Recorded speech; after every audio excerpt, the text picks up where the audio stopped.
Tu as tué 2 personnes ce soir. Je doute que tu comprennes. Alors, je vous attends en octobre avec eux.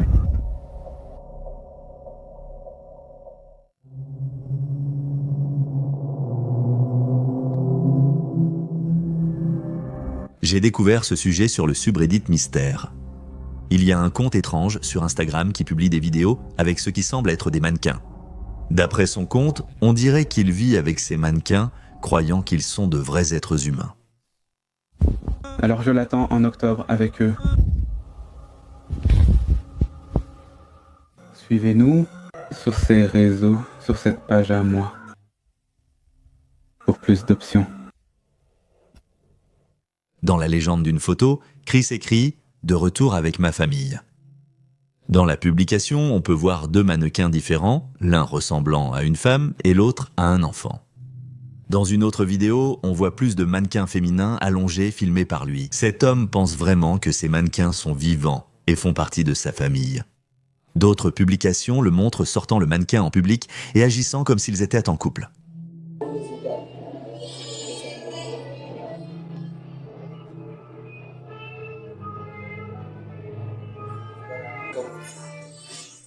Il a publié une autre photo en avril de cette année, montrant plusieurs personnes debout ensemble, posant pour la caméra avec le mannequin féminin à ses côtés. Ces personnes pourraient être des amis de Chris, mais il se pourrait aussi que ce soit de parfaits inconnus qui l'a convaincu de prendre une photo avec lui. L'homme habille, nourrit les mannequins et les emmène faire du shopping et se promener.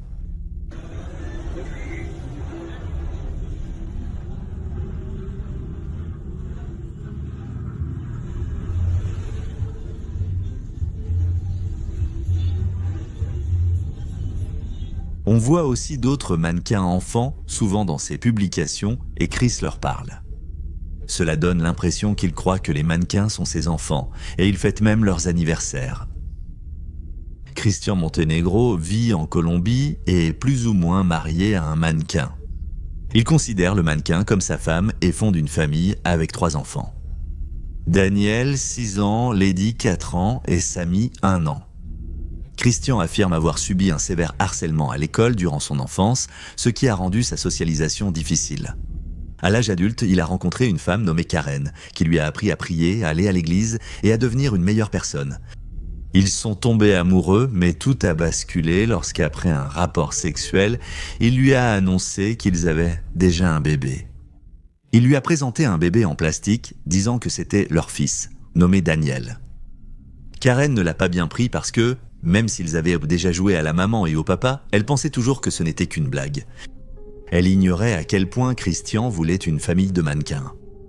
Au début, elle a ignoré la situation, mais Christian a ensuite provoqué des scènes terribles, l'obligeant à une césarienne pour la naissance du soi-disant bébé et la poussant à organiser une baby shower.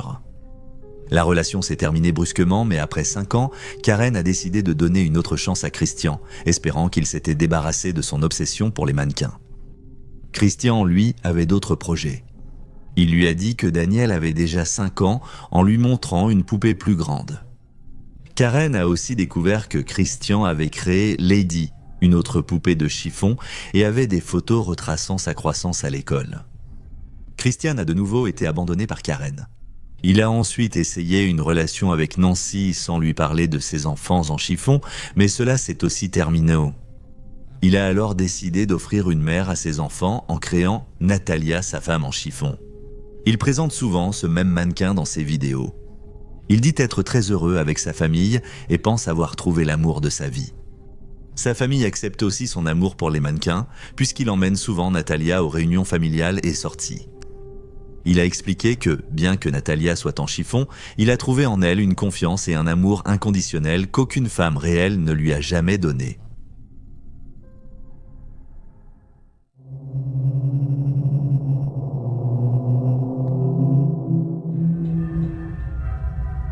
Ce sujet est vraiment troublant. Le 3 août de cette année, une chaîne appelée Mei Mei a mis en ligne une vidéo intitulée « Un dinosaure drôle joue avec la maman chien ».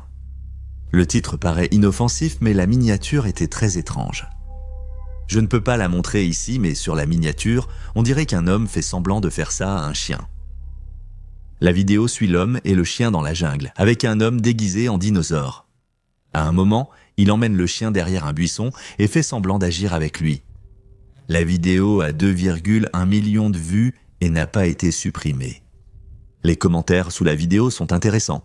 Alors que certaines personnes ont souligné à quel point la vidéo est dérangeante, d'autres semblent l'apprécier, allant même jusqu'à demander plus de contenu similaire. La chaîne propose de nombreuses autres vidéos où il touche et prend des gros plans de leurs parties intimes. Je ne peux rien montrer, mais vous comprenez. Il y a une autre chaîne appartenant à la même personne qui s'appelle CatCapsue et qui propose encore plus de vidéos, principalement avec des chats.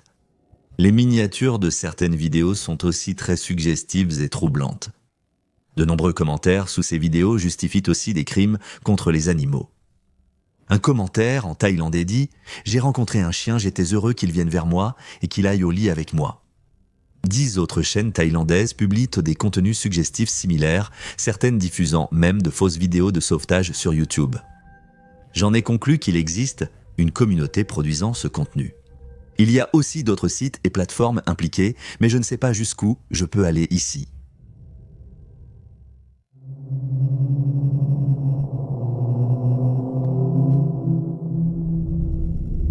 Le réseau Droit et Crime a publié la vidéo sur YouTube.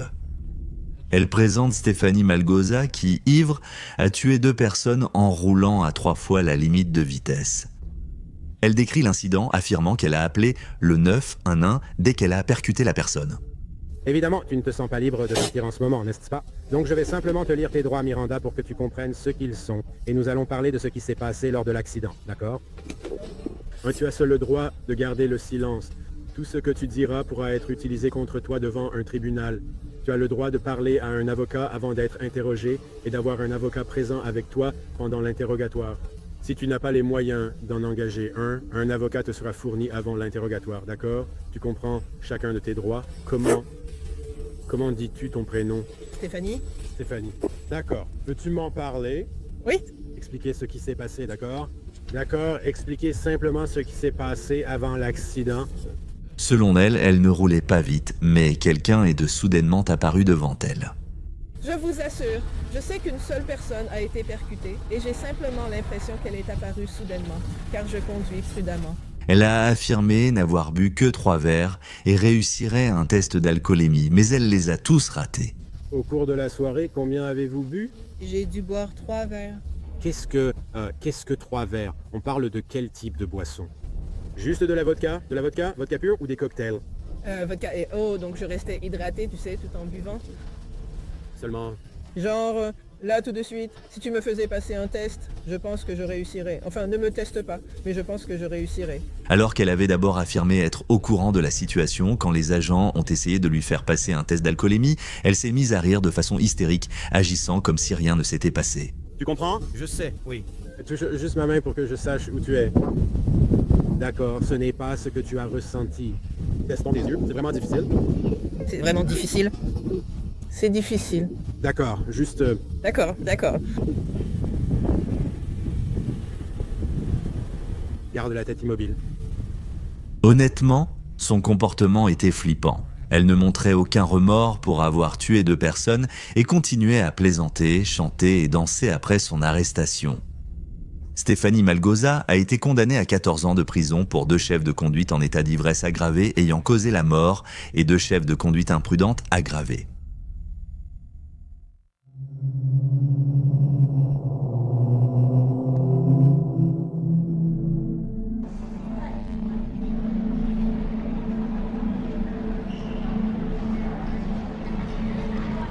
Hey Dip, quit thinking about my twinkle. Hey Dip, quit thinking about my twinkle. Ceci est sans doute l'une des pires vidéos de blagues ratées jamais vues. Tanner Cook, youtubeur de 21 ans, publiait régulièrement des vidéos de blagues sur sa chaîne Classified Goons. En avril, alors qu'il tournait l'une de ses vidéos de blagues, il a commencé à faire une farce à une autre personne qui a alors sorti une arme à feu et lui a tiré dans la poitrine.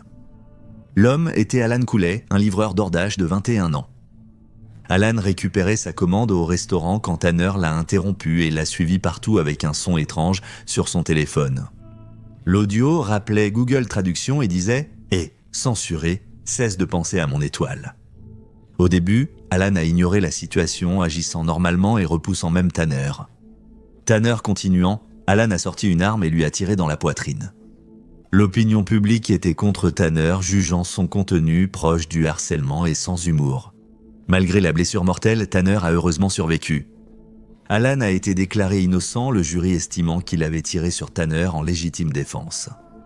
La famille de Tanner, d'abord mécontente du verdict, a fini par l'accepter.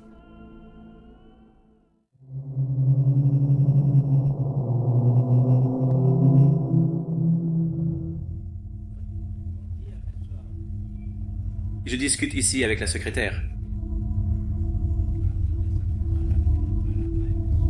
C'est sans doute l'une des affaires de tueurs en série les plus intéressantes que j'ai jamais couvertes. Pedro Rodrigues, tueur en série brésilien, tuait d'autres criminels pour justice et vengeance. À 14 ans, il a commis son premier meurtre en tuant le maire adjoint de Santa Rita do Sapucaí devant la mairie. Le maire avait renvoyé son père, un gardien d'école, à cause d'accusations de vol de nourriture dans la cuisine de l'école, ce qui a en plus empêché son père de retrouver un nouvel emploi. Cependant, les accusations étaient totalement fausses. Pedro a alors retrouvé le véritable voleur qui avait dérobé la nourriture et l'a tué lui aussi. Après ces crimes, Pedro s'est enfui et a vécu sous couverture à Mogi do Cruz. Pour survivre, il a volé et tué des trafiquants, devenant ainsi une petite célébrité dans les médias brésiliens. Durant cette période, Pedro a rencontré Maria Olympia et ils ont emménagé ensemble. Maria, enceinte de Pedro, a été tuée peu après par le chef d'un gang rival. Fou de rage après sa mort, Pedro a traqué et tué un à un tous les membres du gang rival. Le 24 mai 1973, à l'âge de 18 ans, Pedro a finalement été arrêté et condamné à 126 ans de prison. Pendant son incarcération, il a tué 47 autres détenus parce qu'il le dégoûtait.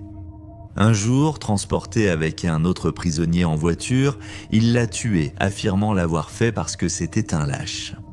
Au total, Pedro a tué plus de 100 criminels, y compris des violeurs, des trafiquants de drogue et des meurtriers. Parmi ses victimes figurait son père, ironiquement celui pour qui il avait débuté ses meurtres. Le père de Pedro croyait que sa femme, la mère de Pedro, lui avait été infidèle. Rongé de jalousie et de colère, il voulut tuer sa famille. À ce moment-là, Pedro était déjà en prison, purgeant sa peine de 126 ans. Mais ses frères, sœurs et sa mère vivaient encore chez son père. Une nuit, le père de Pedro a tué sa femme dans un accès de rage alors qu'elle dormait. Cependant, il ne s'est pas arrêté. Après l'avoir tué, il a aussi tenté de tuer ses enfants. Heureusement, ils ont réussi à s'échapper et à survivre à l'attaque. Après avoir appris la nouvelle, Pedro, dévasté, décida de se venger. Le père de Pedro a rejoint Pedro en prison. Il a cherché son père et a fini par le retrouver. Il s'est suicidé dans sa cellule. Bien qu'il ait été condamné à 126 ans de prison, Pedro a été libéré en 2007, 34 ans après son arrestation pour bonne conduite.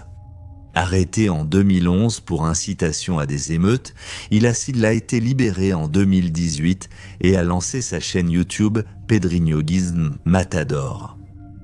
Il est même apparu dans un podcast où il a partagé ses expériences. Dans le podcast, il raconte comment il est entré en secret dans la cellule de son père pour lui ôter la vie. Pourquoi mon père a-t-il tué ma mère ? Parce qu'ils lui ont dit que ma mère l'avait trahi.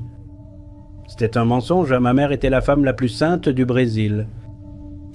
C'était un mensonge. Il a tué ma mère pendant que j'étais en prison. Mes frères ont survécu en s'échappant avec l'aide des voisins.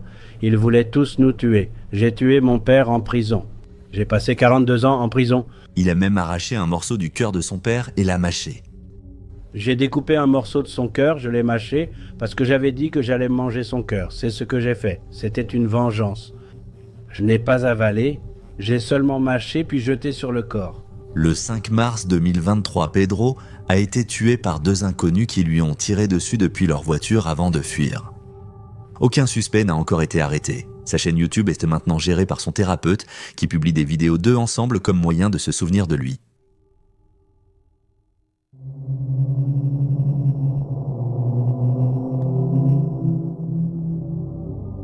Un site GeoCities en 2000 avait été créé par une femme nommée Carole. Carole, 21 ans, étudiante à l'université, a créé un site pour partager son fantasme étrange. Son fantasme était de s'amputer les mains. Bien que le site ait depuis été perdu à cause de la fermeture de GeoCities, nous pouvons utiliser Wayback pour accéder à certaines archives. La page d'accueil du site affiche des liens vers différents blogs créés par Carole à cette époque. Le titre du premier blog, à propos de moi, Carole, future amputée des 2 bras sous le coude. Le blog dit « Bonjour, je suis Carole, étudiante de 21 ans en formation pour enseigner à des enfants handicapés exceptionnels.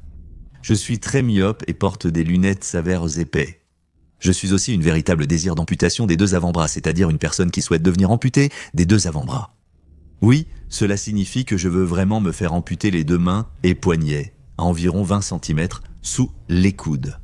À 3 ans, j'ai rencontré un jeune homme sans aucun doigt à la main droite. Depuis ce moment-là, j'ai été absolument fasciné par les personnes amputées, surtout les femmes amputées qui n'ont plus leurs mains ou leurs bras et qui portent des prothèses accrochées. Depuis aussi loin que je me souvienne, j'ai constamment rêvé et fantasmé de devenir moi-même un véritable amputé. Surtout un véritable amputé des 2 avant-bras qui portent 2 prothèses mécaniques avec des crochets en acier inoxydable Dorance 5X assortis. Nombre de contenus du site paraissent ne fétichiser, notamment avec la mention fréquente des prothèses mécaniques accrochées en acier inoxydable. Selon les publications, Carole paraît obsédée par les femmes amputées portant ces crochets particuliers. Sur l'ensemble du site, elle mentionne fréquemment d'autres femmes comme Pam Westling et Mélanie Ben, partageant même des photos d'elles à l'époque. Même sans images, une recherche de ces noms donne des résultats intéressants. Mélanie Ben, fréquemment citée sur le blog, est une ex-nageuse paralympique américaine amputée des 2 avant-bras. Concernant Pam Westling, une recherche en ligne ne montre qu'une photo d'une femme âgée amputée sans profil public. Carole, en parlant d'elle sur son blog, laisse penser qu'elle en connaissait certaines personnellement. Dans son billet, Carole raconte comment elle et Rob ont organisé un faux accident où elle se couperait les mains pour devenir amputée. Je comprends maintenant tous les défis auxquels je ferai face en tant que femme avec 2 crochets à la place des mains et j'ai hâte de les affronter. J'ai déjà prévu comment obtenir mes doubles amputations sous le coude en même temps. Mes doubles amputations auront lieu à la suite d'un accident tragique qui sectionnera complètement et définitivement mes 2 mains à environ 20 cm sous mes coudes, de sorte qu'aucun médecin ne pourra sauver ni réattacher mes membres sectionnés. Mon accident tragique aura lieu juste avant ma remise de diplôme en mai 2000, un peu avant mes 22 ans. Donc, je célébrerai à la fois ma remise de diplôme universitaire et mon anniversaire à l'hôpital en tant que nouveau double amputé en dessous des coudes. Honnêtement, je veux vivre en tant que double amputé sous les coudes, portant de superbes prothèses avec crochets Dorance 5X en acier inoxydable. Ma nouvelle vie sans mes mains m'attend. Sincèrement, Carole, bientôt double amputé sous les coudes. Dans un autre blog, elle écrit « J'ai déjà commencé à me préparer à être vraiment double amputé sous les coudes et à vivre ainsi le reste de ma vie. » À 7 ans, j'ai rencontré ma première femme amputée, une fille de 12 ans atteinte d'une amputation congénitale rare du bras et utilisant des prothèses. J'ai constamment rêvé et fantasmé de devenir une véritable amputée du bras, une vraie double amputée en dessous des coudes qui porterait des prothèses. Le blog continue avec Carole qui détaille comment elle s'entraîne à vivre en tant qu'amputée et attend avec impatience le jour où elle réalisera un accident planifié pour se sectionner les mains et enfin devenir elle-même amputée. Encore plus étrange, son fiancé Rob soutient totalement sa décision et souhaite aussi qu'elle soit amputée. Quelques semaines avant l'accident prévu de Carole, elle a disparu d'Internet et le site n'a plus été mis à jour. Son identité n'a jamais été révélée et personne ne sait si elle a mené à bien son accident ou non. Plusieurs théories existent sur la situation de Carole. Certains estiment qu'elle souffrait de dysmorphie corporelle, une obsession de l'apparence entraînant un besoin de modifier ou retirer une partie de son corps. Une autre théorie suggère qu'il s'agissait d'un fétichisme et que Rob aurait pu influencer l'obsession de Carole. Peut-être que ce n'était pas Carole, mais Rob, qui écrivait les blogs en se faisant passer pour elle pour satisfaire ses fétichismes.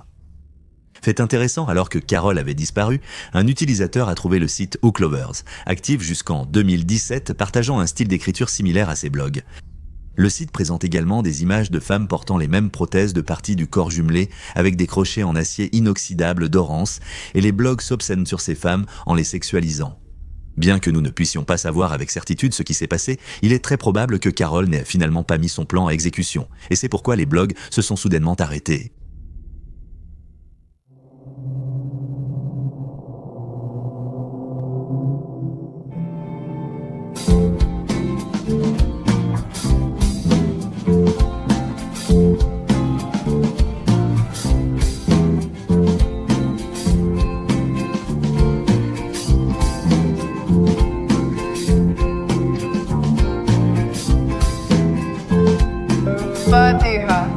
viens à moi, viens petit lapin, viens jouer, viens petit lapin, chantons ensemble. C'est une affaire très ancienne, mais je voulais en parler à cause de son absurdité. Akmal Shaikh, homme d'affaires britannique, a été piégé pour trafic de drogue en Chine et exécuté. Akmal, musulman né au Pakistan, a émigré au Royaume-Uni enfant. Il a épousé une femme hindoue, mais le mariage a échoué en 2003 après que Shaikh ait été accusé d'agression sexuelle et de licenciement abusif d'une employée de 24 ans. À l'époque, Shaikh, 47 ans, dirigeait une entreprise de minicab. Cependant, à cause de cette affaire, il a vendu l'entreprise à une autre société et a déménagé en Pologne seulement 1 an plus tard. Là-bas, il a épousé sa secrétaire polonaise et avait l'ambition de lancer une nouvelle compagnie aérienne. Cependant, tout a changé le 7 juillet 2005. Ce matin-là, vers 9h, 4 hommes musulmans ont perpétré ce qu'on appelle des attentats suicides dans le réseau de transport en commun de Londres, faisant 52 morts et plus de 800 blessés. Je me tiens juste devant la gare de King's Cross en ce moment et il y a de nombreux voyageurs qui sortent de la gare couverts de suie.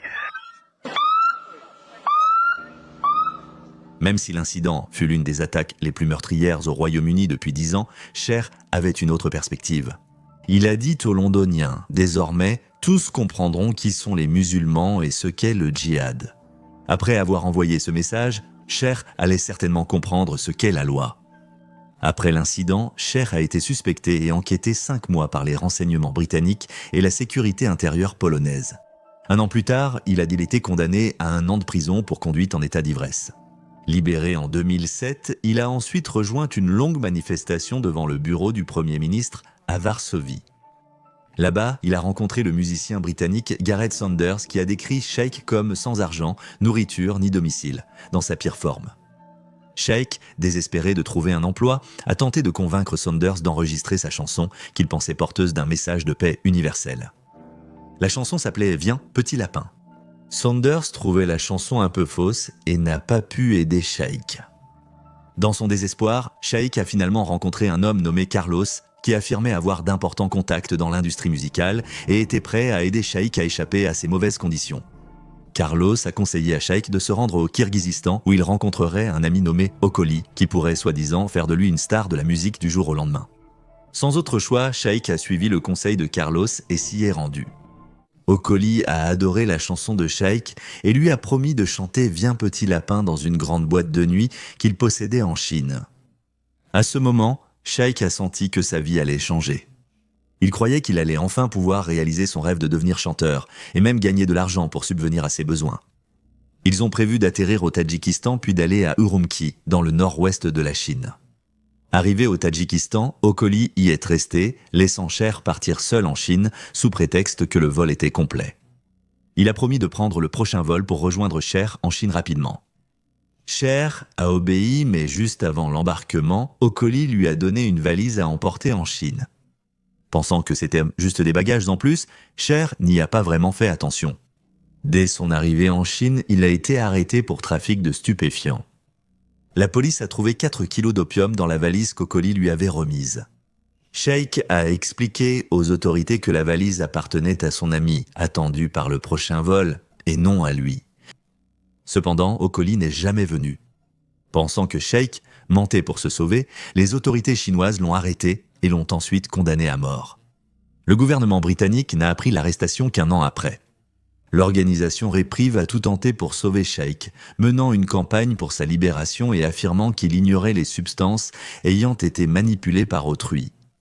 Ils ont demandé une expertise psychiatrique de Shaikh, affirmant qu'il souffrait de troubles bipolaires, le rendant plus vulnérable à de tels pièges. Malgré des preuves évidentes de l'instabilité mentale de Shaikh, les autorités chinoises ont refusé une expertise psychiatrique. De nombreuses personnes ont manifesté devant l'ambassade de Chine en Grande-Bretagne pour demander la libération de Shaikh. Les autorités chinoises, en revanche, n'en avaient tout simplement rien à faire. Reprieve, l'organisation défendant Shaikh, a publié la chanson qu'il voulait que le monde entende pour tenter de le sauver de l'exécution.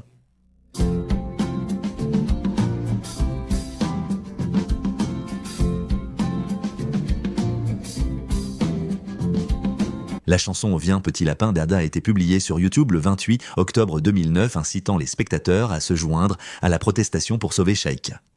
En plus des paroles, la chanson raconte aussi l'histoire d'Akmal Shaikh, essayant de sensibiliser les gens à la situation sombre dans laquelle il se trouvait.